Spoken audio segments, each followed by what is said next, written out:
Glória a Deus, Shalom Adonai, igreja. Estamos nós aqui nesse culto da virada.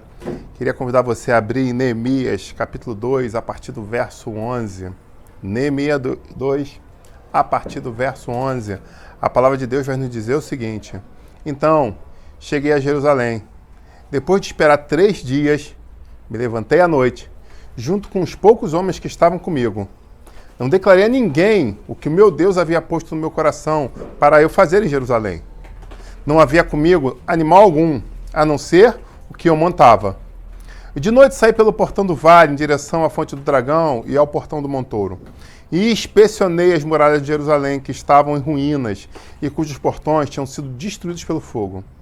Passei ao portão da fonte, ao tanque do rei, mas não havia lugar onde o animal que eu montava pudesse passar.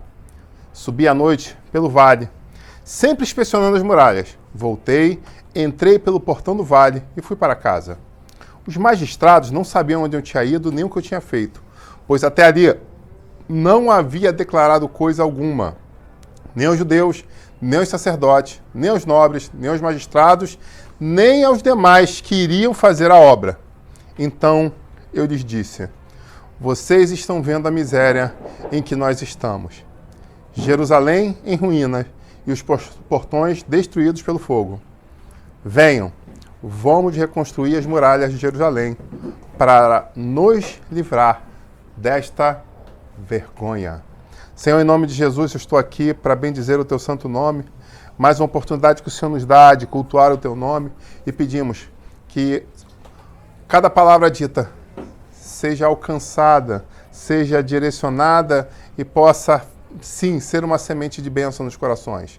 Eu te suplico isso, já te agradecendo em nome de Jesus. Papai, eu declaro mais uma vez que eu não sou nada sem o Senhor. Então eu peço que pela tua misericórdia o Senhor possa me encher, para que eu possa transbordar de coisas boas, para que vidas possam ser alcançadas, possam ser transformadas em nome de Jesus. Amém. A mensagem dessa noite tem o nome de A Hora da Retomada. Sabe, eu quero falar essa noite com vocês sobre dois sonhos que não haviam se realizado por algum motivo. E talvez você possa se encontrar em um ou em outro. Quem sabe até mesmo nos dois. Mas eu vou falar de 2 histórias de pessoas que sonharam com algo e que por alguma coisa esse sonho não estava se tornando realidade. A primeira coisa que eu quero falar, a primeira história que eu quero contar, data de 1875. É uma história até que eu contei recentemente num papo reto, chamando a reflexão à igreja. E eu senti de trazer como primeiro exemplo dessa noite a história de Dom Pedro II. Dom Pedro II, num dado momento da história, fez uma viagem para a Europa e, chegando em Londres, se deparou com uma obra que eles tinham feito lá, que era a obra do metrô. E ele ficou encantado com aquilo, ficou maravilhado. Ele, uau, isso aqui é fantástico. Ele voltou para o Brasil. E ele era um homem visionário, era um homem de, tinha suas idiosincrasias, mas era um cara visionário. E ele falou: cara, eu quero esse negócio de metrô aqui no Brasil, eu quero um negócio no Rio de Janeiro, vai ter metrô no Rio de Janeiro. Mas, imperador, a gente vai botar esse metrô para onde? Simples, eu quero o metrô do Rio para Niterói. Só isso que ele queria.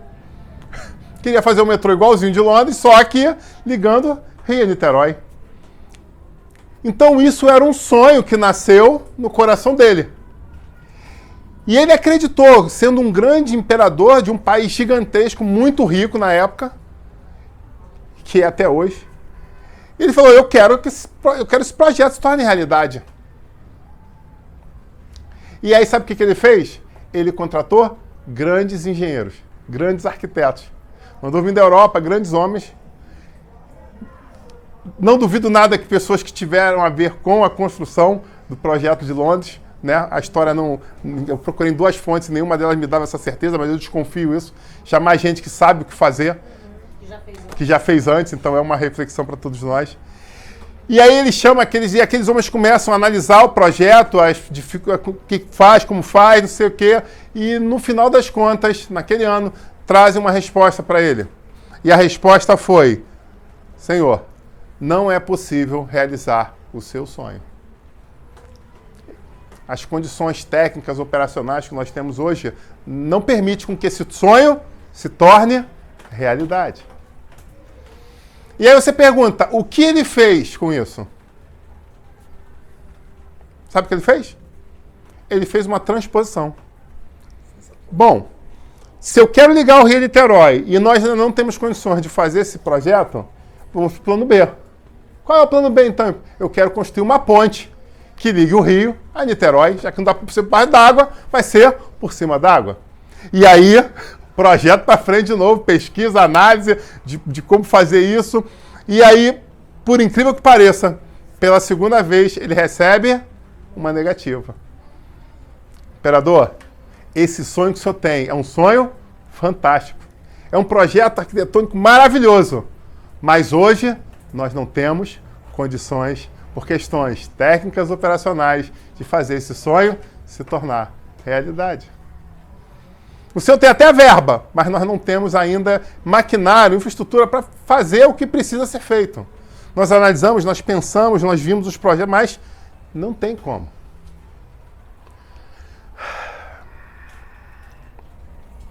Existem momentos na nossa vida que a nossa mente anda mais rápido que as nossas possibilidades.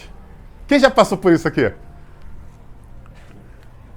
Sabe, eu tô vendo um rapaz ali, eu não gosto de quando estou gravando citar nomes, e eu lembro que uma vez o Espírito Santo, buscando, a gente tem uma ligação espiritual muito grande, já há muitos anos, e eu ia visitar ele tinha me chamado para ir na casa dele no aniversário, e o Senhor falou para ele, pergunta para ele sobre a planta. Aí eu, o quê? O Espírito Santo claramente falando no meu ouvido, pergunta ele sobre a planta, conversa com ele da planta. Aí eu, planta? Que planta? É uma samambaia? É um cacto? Que planta, Senhor? A planta, ele vai te mostrar a planta que eu dei para ele. Aí eu entendi que era um desenho. Eu falei, olha só, conversa vai, conversa vem, como um quitute maravilhoso que a esposa dele faz. Agora vamos lá, vamos ao que interessa. O Espírito Santo falou comigo que tem um negócio de uma planta aí que você tinha que me mostrar. E aí na mesma hora ele congelou, olhou para a esposa olhou para ele, ficaram os dois mudos. Eu falei, bom, já vi que não é profetada, né? Que tem alguma coisa nesse mistério aí. Agora a pergunta é, ali ficou bem claro que o Senhor já havia falado com eles sobre essa história, sobre essa planta. Mas o que poderia acontecer naquele momento? Ele poderia ter tido o sonho da planta, eles poderiam ter conversado sobre a bendita planta, o Senhor mandava agora eu olhar a planta e abençoar a planta, mas e se ela não tivesse sido desenhada? A oportunidade teria se perdido. Ah, mas eu ali seria o mecenas que iria fazer aquele projeto? Ainda não. Quem sabe no futuro. Mas o fato é, para que houvesse o próximo passo, era necessário que houvesse o quê? O desenho. Porque o Espírito Santo falava, eu dei para ele uma planta, pede para ver. Olha só que profundo isso. E ele foi lá dentro, mexeu, jogou, revirou, daqui a pouco volta ele com um pedaço de papel. Tá aqui, ó. Foi isso aqui que o Senhor falou. Eu falei, ele só falou, ele me mostrou, mas eu tô achando muito maneiro. Então estava ali a planta. A planta havia sido desenhada. E da mesma forma que o imperador, você passou pela mesma história. A mente foi mais rápido do que naquele momento as possibilidades. Muitas vezes os nossos sonhos não coadunam com a nossa realidade. Às vezes tem gente que fala, rapaz, você é arrogante, caramba, você não sabe onde você mora, você não sabe o que você veste. Tua fala é diferente, você se porta diferente, você corta o cabelo diferente, você, sei lá, pinta a barba diferente, você faz um negócio diferente, tu tá cheio de dinheiro. Você não se enxerga, não? Quantas vezes as coisas não estão, a nossa realidade não estão condizentes com aquilo que a gente acredita, com aquilo que a gente sonha. Ou isso acontece só comigo? Mas deixa eu te dizer uma coisa, aí entra a definição de fé. A fé está relacionada a você se mover mesmo sem você conseguir ver. Você já começa a se preparar, você já começa a desenhar, você já começa a acreditar. Você começa a falar. Você começa a mudança em você antes mesmo de se tornar realidade. E é sobre isso que o Senhor falava no meu coração para dividir com a igreja. O imperador teve um grande sonho, mas ele não ficou pura e simplesmente lá no palácio sentado, não. Manda vir arquiteto, manda vir engenheiro. Eu quero que tente fazer com que isso se torne realidade. E muitas vezes tem pessoas que estão perdendo por isso. O Senhor dá a palavra profética, dá a visão, dá a revelação e a pessoa continua como um pedaço de pau, plantada no mesmo lugar, sem fazer nada para que aquilo se torne realidade. Mas eu glorifico a Deus, porque essa igreja é uma igreja que se move. Essa igreja é uma igreja que acredita. É uma igreja que literalmente tem feito diferença. E aí você pergunta, por que tanto trabalho espiritual para que não haja mais congregar de pessoas do que já está tendo? Porque já está dando muito trabalho. E aí o inimigo estrategista, ele pensa, cara, deixa a igreja tal crescer. Essa aqui não pode. Porque imagina você com 20, com 30 pensando assim, imagina 300. O impacto que vai ser. Ah, mas a outra de 100 passou para 1000 rápido.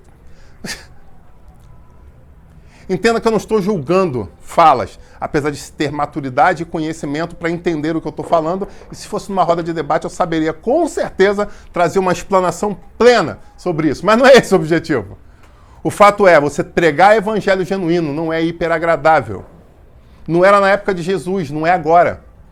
Vivemos numa sociedade hedonista, então as pessoas só querem prazer. As pessoas não querem ser confrontadas. Por mais que aquilo esteja levando elas para a vala, esteja levando elas para a cova, esteja levando elas para o inferno.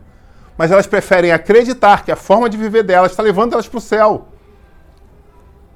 E eu lembro que minha esposa ouviu uma coisa fantástica há poucos dias atrás, mas vai que a Bíblia se enganou na escrita.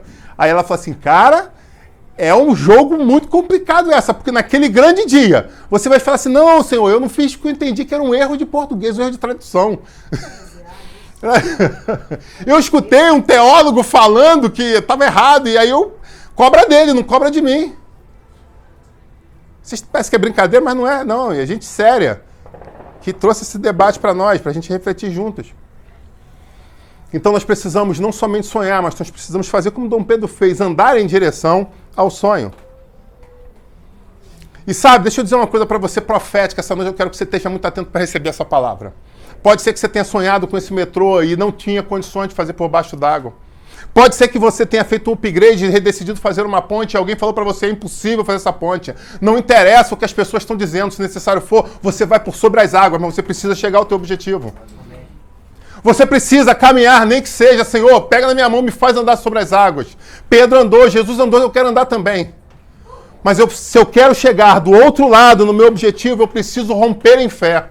Eu preciso fazer diferença hoje para que eu possa colher o resultado amanhã.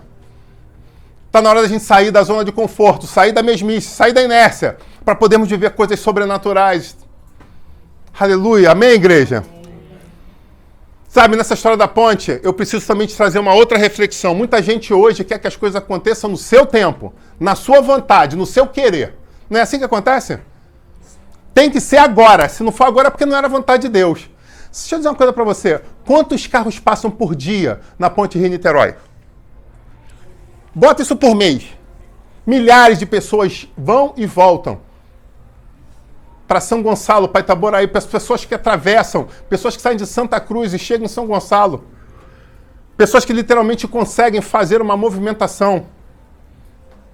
Porque um dia alguém sonhou, idealizou e projetou uma ponte sobre aquele lugar. Mas deixa eu dizer uma coisa para você. Talvez você esteja achando que está demorando muito. O sonho de Dom Pedro só foi realizado exatamente 100 anos depois. Mais de 150 mil veículos. Mais de 150 mil veículos por dia, obrigado. Porque um homem sonhou, fez um projeto, tentou. E por mais que ele tenha partido, o projeto dele se manteve vivo. Meu Deus do céu, isso é profundo demais, talvez você não tenha entendido isso. Talvez você tenha fantásticos projetos, mas você pensa, mas eu não sei se eu vou conseguir ver isso se tornar aquilo que eu sonhei. Uau, deixa eu te dizer, que nem Dom Pedro conseguiu imaginar que 150 mil veículos passariam sobre essa ponte que um dia ele sonhou. Por dia. Amém, igreja? Então talvez existam sonhos que estejam no teu coração, no meu coração, que nós não vemos agora desfrutar. Como eu falei no Papo Reto, às vezes você planta uma árvore, você não vai colher, você não vai experimentar da sombra dela. Talvez seus filhos vão experimentar dessa sombra, talvez os seus netos vão experimentar desses frutos. Mas glória a Deus porque você fez a sua parte. E é isso que eu quero convidar você a fazer a sua parte. Fazer a sua parte na face da terra, porque o planeta será melhor assim. Amém, igreja? Agora a gente entra no segundo sonho. O sonho de Neemias. Neemias recebeu uma informação do seu irmão que tinha vindo do exílio. E no momento que ele ouviu aquilo, ele perdeu o sono. E ele começou a mente dele começou a andar naquilo, imaginando como estava a situação de Jerusalém. Ele não conseguia mais se alegrar, ele não conseguia viver a vida dele do jeito que ele estava vivendo, sabendo que a cidade do Senhor estava daquele jeito, em ruínas. Mas até então, ele só tinha ouvido falar. E agora ele passa a história, você é conhecedor bíblico, eu gosto de uma igreja que estuda a Bíblia, que você não precisa ficar explicando tudo, né? As pessoas já conhecem. Mas se não conhece, lê lá o capítulo 1 e o começo do 2 para chegar onde a gente está. E aí ele chega, você sabe a história, ele chega para o rei, chega para a rainha, pede autorização, consegue autorização real, e ele vai, faz a viagem, só que ele chega lá com selo real, com autorização do rei de fazer uma obra. Só que ele já chega botando banca, o que ele faz? Não, ele fica 3 dias em silêncio. E depois de 3 dias em silêncio, ele parte para o plano B. Qual era o plano B? Agora eu preciso saber se aquilo que me disseram é realidade. Deixa eu falar uma coisa para vocês e para vocês. Para de dar ouvido a qualquer coisa que te falam. Isso só vai fazer a tua vida crescer. Porque o que tem de pessoas que contam histórias pela metade, contam frações de verdade, pessoas que contam grandes realidades que foram construídas na sua própria mente, são suas verdades. Sabe, eu tenho alguns parentes que trabalham em investigação e eles falam muito uma coisa que é muito verdade. Existem 3 verdades numa situação. A que o primeiro conta, a que o outro conta, o acusado e a verdade absoluta. Normalmente no processo tem 3 verdades. Às vezes, 2 delas se encaixam. A verdade absoluta é o que o acusador está fazendo, ou a verdade absoluta é o que o acusado tem. Mas tem vezes que elas desassociam totalmente. Um está contando uma coisa, que é a sua verdade, o outro está falando outra, mas quando você estuda todo o caso, você faz a investigação, cara, a verdade não é nenhuma nem outra, é outra história. Então nós precisamos tomar muito cuidado, em nome de Jesus, com que emprestamos os nossos ouvidos para o que nós estamos ouvindo. E aí seja sobre igreja, sobre mídia, sobre família, sobre relações, todas as áreas da nossa vida, nós precisamos ter um crivo. E Neemias nos dá uma aula sobre isso. Porque ele ouve, ele chora, ele se emociona, ele pede autorização, mas antes de ele falar um ai, antes de ele mover uma palha, o que ele precisou fazer? Primeiro, chegar lá, em silêncio, 3 dias, entender o que estava acontecendo, tomou pé ali, olhou, entendeu um pouco do que estava acontecendo, e depois disso, agora ele falou o quê? Agora eu preciso ver com os meus olhos se é verdade ou não. E aí, quando ele meu Deus do céu, que ele vê a situação, ele fala, eu acho que é pior ainda do que o que tinham me dito.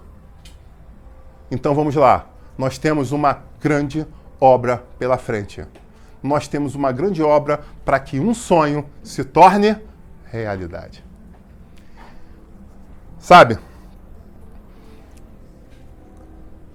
Quando você se encaixa nesse momento desse retorno a Jerusalém, como Neemias fez, o Espírito Santo fala no meu coração que existem momentos que você precisa retornar. Você precisa voltar e encarar aqueles fantasmas que ficaram para trás. E isso não é confortável. Você precisa... Meu Deus do céu. Olhar o seu real objetivo e recomeçar. De novo eu vou repetir. Você precisa olhar o seu real objetivo e recomeçar. Porque tem uma hora que a gente tem que romper com a covardia e falar, eu tenho coragem de encarar novamente essa situação. Porque é uma situação que está parada às vezes há semanas, há meses, há anos na sua vida. E a sua vida não anda para frente porque você nunca resolveu isso. Eu preciso falar a verdade para você e eu preciso clamar ao Deus Altíssimo que te dê força. Mas a decisão é sua, de romper com isso. Você precisa voltar, assim como Neemias fez. Deus pode dar recursos. Deus pode, no caso dele, deu madeira. Mas ele precisava voltar para aquele lugar. Não era só telefonar, não era só tentar administrar de longe, não. Ele precisava estar lá, ele precisava encarar, ele precisava ver. Ele precisava mostrar para aquelas pessoas um testemunho vivo que valia a pena se importar. Porque aquelas pessoas que estavam naquela situação já estavam anestesiadas. Então, quando ele chega, ele traz uma esperança, ele traz uma motivação. Lógico que eu preciso te dizer que ele traz uma inquietude também. Tanto que a Bíblia vai falar que pessoas guerrearam, tentaram matar ele. A ponto de os homens precisarem estar fazendo trabalho com uma mão e com a outra mão segurando a espada. E era um texto muito clássico, porque alguns estavam trabalhando e os outros de guarda. E depois eles revezavam, não tinha nem tempo de descanso, porque eles sabiam que o ataque podia ser a qualquer momento. Porque o inimigo estava furioso, porque eles haviam acordado e estavam fazendo diferença. E eu pergunto a você, o que está faltando para você acordar? Ah, pastor, eu tenho medo que o inimigo se levante. Então você vai continuar vivendo em podridão, em escravidão. Em nome de Jesus eu quero dizer que hoje é um marco. É o dia 31 de dezembro, é dia de mudança de ano. Mas o Espírito Santo fala que mais do que mudar de ano, é necessário você mudar de vida, mudar de história e recomeçar. Amém, igreja? Nós precisamos superar os traumas que nós vivemos. Nós precisamos recomeçar histórias, lançar mão das rédeas e começarmos a ter domínio de novo sobre as nossas vidas. Sabe, há muito tempo atrás eu subi num cavalo, um cavalo premiado, era um manga larga machador. E eu não sabia ali como é que pilotava ali o cavalo, como é que era o negócio ali e tal. E eu fui, cavalo caro, não sei o que, tava numa fazenda de uma pessoa com muito dinheiro e eu, sobe aí e tal, e como é que faz? E eu subi. E para começar, o cavalo virou a pescoço, olhou para mim, tipo assim, tu não é um cavaleiro, meu, com esse corpinho aí, né? O cavalo tá acostumado com aqueles malucos filé de borboleta subiu eu, né? O cavalo olhou, ele fez assim mesmo, ele olhou para trás e falou assim, o cavalo não gostou. Aí eu fui, puxei para um lado, só que eu não tinha técnica. O cavalo foi e olhou de novo. Eu falei, esse cavalo tá na maldade, esse cavalo vai fazer uma... O Espírito revela em parte sabemos, em parte profetizamos. Eu falei, esse cavalo vai fazer uma maldade comigo. E eu tô vendo os donos do cavalo rindo. Eu falei, esse negócio... Tão rindo, eu conheço as figuras, tão rindo. O cavalo virou para... Um monte de gente subiu aqui, o cavalo olhou para trás. O cavalo olhou para trás, esse cavalo tá na... Quando eu falei esse cavalo tá na maldade, o que o cavalo fez? Eu só vi ele fazer assim e subiu. Ficou, né? Que nem aqueles alazão de filme, ele subiu. Só que quando ele subiu, eu fui grudei no pescoço dele. E eu dei uma gravata no cavalo e o pessoal pensou que eu ia cair para trás. Aí eu segurei pelo pescoço, vai cair os dois para trás. Aí ele foi e voltou. Quando ele voltou, eu fiquei grudado. Eu aperto o pescoço do cavalo. E eu... Aí o que eu fiz? Segurei de... Tadinho de mim, imagina eu cair de cima do cavalo. E aí eu segurei a rédea de novo. O que o cavalo fez? O cavalo começou a andar. Muitas vezes o inimigo vai tentar te derrubar. Porque se você cair, muita gente vai rir da tua cara. E eu vou te dizer, tem muita gente esperando isso acontecer. Plateia não falta, disse bem um ponto eletrônico. Tem muita gente que está até andando contigo, mas no fundo fala, eu acho que vai cair, eu acho que não vai dar certo. Eu vou até andar perto para a hora que aconteceu, poder falar, ó, tá vendo, eu estava perto, eu vi, eu estava aqui, ó, pergunta para mim. Eu fui testemunha ocular. Não é nem para ajudar, é só para... Exatamente, não é nem para ajudar, é só para apontar. Quando eu dei o garrote no cavalo, teve gente que gritou, não faz isso com ele, mas estava esperando o meu tombo. Só que quando o cavalo voltou, o cavalo me respeitou. Ele falou, não adianta, porque eu não vou derrubar ele. Então eu tenho uma opção. Vamos fazer logo isso acabar. Porque tu me deu uma voltinha, assim, eu vou dar uma voltinha também com ele, ele vai ficar feliz e vai descer de cima de mim. Eu entendo o lado do cavalo, né? Mas psicologia equina eu entendo. O fato é, deu uma volta de manga larga machador, ele voltou, tipo assim, agora acabou. Tanto que quando eu desci, que eu larguei ele, eles saiu correndo pra baia. Eu falei, agora volta pra baia. Já dei minha volta, agora não tô mais preocupado. História da vida real. Depois pergunta meu irmão que ele estava junto comigo nessa história aí. O fato é, como eu disse, tem muita gente vendo você subir, vendo a tua escalada, mas que na verdade está torcendo para dar tudo errado. Mas em nome de Jesus eu quero te dizer que você tem uma armadura espiritual te protegendo para que os dardos, as setas e as palavras de maldição lançadas contra você não encontrem pouso. Porque você é um servo do Deus Altíssimo. Você é um guerreiro e uma guerreira do Senhor. Então nenhuma obra que foi feita contra você vai prosperar, em nome de Jesus. Nós precisamos lançar a mão da rédea, lançar a mão das rédeas e dirigir a nossa vida, voltar ao teu controle sobre a nossa vida. E não por simplesmente ser guiado. Está na hora da gente assumir a posição. Por mais que eu te diga que tem horas que a gente tem que saber voltar para resolver coisas. Para aí sim começar a avançar. Neemias tinha escombro diante dos seus olhos. Mas quando ele olhava, sabe o que ele via? Ele não via os escombros, ele via a cidade reconstruída. Ele via a cidade reedificada. Ele olhava, ele já conseguia ver profeticamente o que iria acontecer. Sabe, uma outra coisa que eu quero dizer para você nesse final de ano. Está na hora da gente parar de ter foco no problema e focar na solução. Focar no problema, a maior parte da humanidade já faz isso. Mas Deus chama você para ser diferente. Para olhar a mesma coisa que muitos estão olhando e falar assim, vai dar errado, isso aqui tem um problema. E você está olhando, em vez de ficar focado como eles, você está olhando para assim, onde eu posso construir uma ponte? Onde eu posso fazer uma coisa diferente? Onde eu posso fazer isso dar certo? É isso que o Espírito Santo está chamando a igreja a fazer. Está na hora da gente começar a se posicionar de uma forma diferente. E esse é o momento na história da sua vida que o Senhor fala, está na hora de você levantar, está na hora de você começar de novo, está na hora de você reconstruir. Amém, igreja? Eu queria voltar no versículo 17. Numa outra tradução diz o seguinte: então, eu lhes disse, Neemias, veja a situação terrível que estamos. Jerusalém está em ruína. Suas portas foram destruídas pelo fogo. Venham, vamos reconstruir os muros de Jerusalém, para que não fiquemos mais nessa situação humilhante. Sabe, uma pessoa que não tem muro, nessa época, as cidades tinham muitos inimigos à volta. E literalmente, quando chegava o cair da noite, que era um momento de maior perigo, o que eles faziam? Eles tinham cidades edificadas com muros, eles fechavam os portões da cidade com portões muito fortes, botavam lá suas travas e ninguém podia entrar na cidade depois que o sol se pôs. Até o dia seguinte de manhã. Ah, mas eu sou mercador, eu cheguei agora. Dorme lá de fora. Faz fogueira, faz acampamento, se protejam aí. Vocês não podem... Não, mas meu carregamento é muito rico. Não. Porque abrir a porta para você entrar é oportunidade para o inimigo também entrar na cidade, colocar a cidade em risco.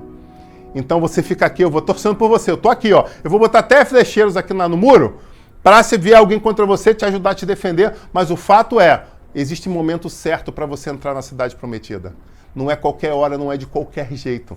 E tem gente que acredita que é só chegar na porta que vai entrar, porque é bonzinho, porque fez, porque aconteceu e na verdade é mentira. É uma grande mentira.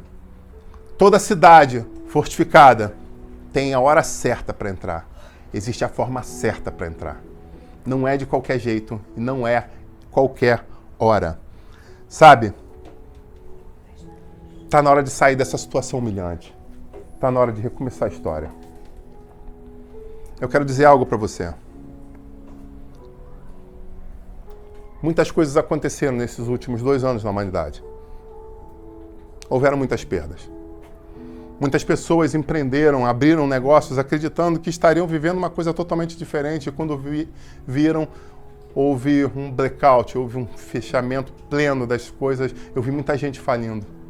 Gente que tinha acabado de construir uma empresa, agora está tendo que perder tudo, está tendo que demitir funcionários.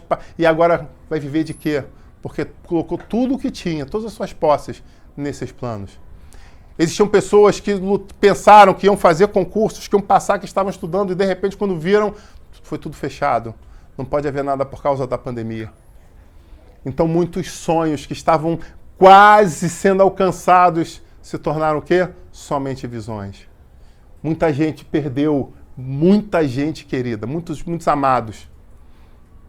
Tiveram famílias que foram dizimadas. Nós conhecemos aqui mesmo onde nós moramos, no bairro onde nós moramos, uma situação de uma família onde o pai, a mãe e uma irmã se foram. De repente, uma família de 4, quando vai ver, só tem uma pessoa.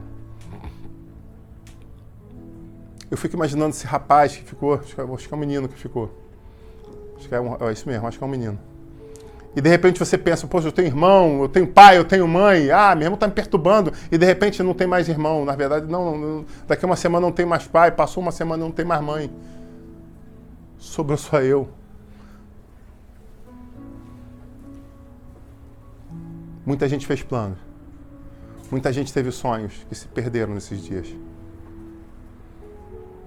E o que é pior, muita gente que estava na igreja acabou caindo. Porque pensava que conhecia o Deus Todo-Poderoso, mas descobriu que não conhecia. E o que aconteceu? O medo tomou conta das suas vidas. E agora eles tinham medo. E agora eles precisavam declarar que tinham medo. Que eles só acreditavam na vacina. Eles só acreditavam na cura através da vacina, eles não acreditavam no Deus Todo-Poderoso. E o que eles fizeram? Eles desviaram da fé. Ou melhor, eles oficializaram esse desvio da fé. Porque, na verdade, muitos deles eram somente crentes funcionais, que estavam frequentando igrejas porque eram ambientes gostosos, ouviam boas palavras, coisa que confortava, havia pessoas bonitas, tinha peguetes, tinha aquelas crushes, né? Tinha um crush que eu queria namorar, que eu queria pegar. Então, estava ali só naquela curtição. Mas na hora que o pau quebrou, na hora que o bicho pegou, que agora a gente precisa pegar a espada, pegar escudo. Não, calma aí, espada, escudo, guerrear. Não, calma aí. Eu não tô aqui para isso. Eu tô aqui para curtir, para ouvir uma boa palavra. Essa palavra de ser guerreiro, guerreira do Senhor, não, calma aí. Paz e amor, que história é essa? O quem pôr as mãos sobre o enfermo? Eu tenho que ir perto do enfermo? Não, eu vou ficar enfermo também, tô fora. E aí você começou a ver muita gente, pura e simplesmente, saindo. Porque a sua fé foi colocada à prova. Foi colocada em xeque. Mas eu quero dizer para você que em cima dessa palavra que Deus nos trouxe, de Neemias, que é hora de acabar com a vergonha, é hora de reconstruir. O Ministério Apostólico Goel declara em 2022 que esse é um ano de recomeço. Esse é o ano profético da retomada. Aleluia. Esse é o ano da retomada. Está na hora de reconquistar. Está na hora de pegar de novo as rédeas. Está na hora de pegar de novo a espada. Está na hora de tomar de novo aquilo que nos foi roubado. Está na hora de ressuscitar aquilo que estava morto. Está na hora de fazer acontecer. E eu vou dizer mais uma coisa. E eu quero que você se levante agora em nome de Jesus. Eu quero profetizar sobre a tua vida.